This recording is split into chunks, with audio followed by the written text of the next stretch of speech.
jacket and just own it.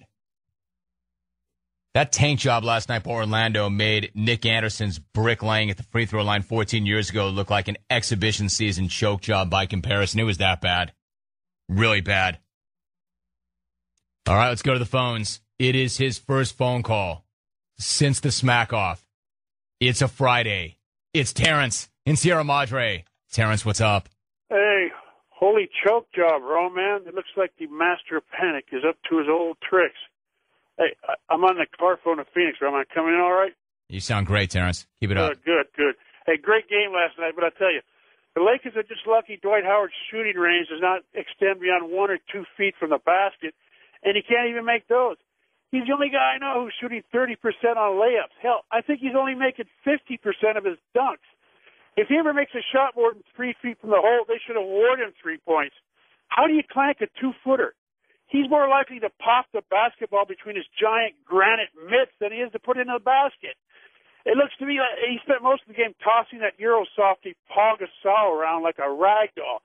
I'm surprised he didn't grab the guy by the ankles and swing him over his head.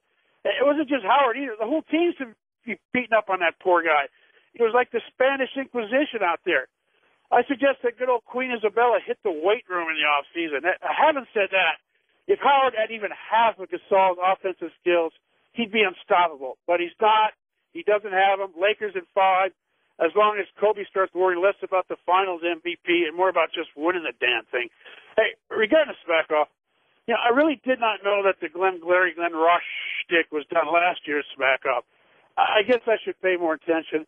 Maybe I should have spent more time in the film room breaking tape on Greg from Vegas, but that's never going to happen because, to be honest with you, the only smack-off call I ever listen to is my own because I, like my peeps at the Buck, don't really give a bleep about a bunch of losers that nobody knows or cares about, ragging on a bunch of other losers that nobody cares about. Hey, bottom line is that Neil or Eileen from Vegas' version of Glenn Ross could tell me how my ass tastes. What the hell? It doesn't really matter anyways because just like Andre Rison starting his own Hall of Fame, I held my own smack-off last week. And the winner of the first annual Terrence from Sierra Madre Smack-Off was none other than Terrence from Sierra Madre. Free at last. Hey, finally, Jim, I knew I needed a new wardrobe when I opened my closet the other day and found an old pair of David Carradines hanging in there. Sorry, Jim, I couldn't help myself. That was pure scumbaggery. Out. Rack him.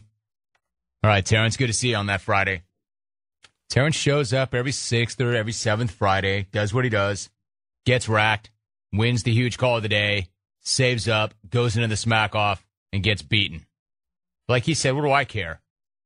You can come at me for not knowing that Greg in Vegas went with a Glenn Ross rap the year before. He goes, I don't know. I don't care. I don't listen to any phone call but my own. I'm going to go Brock Middlebrook and have my own smack-off. And the winner of the first annual Terrence and Sierra Madre smack-off is Terrence and Sierra Madre. Big win, Terrence. How did it feel to win your own invitational?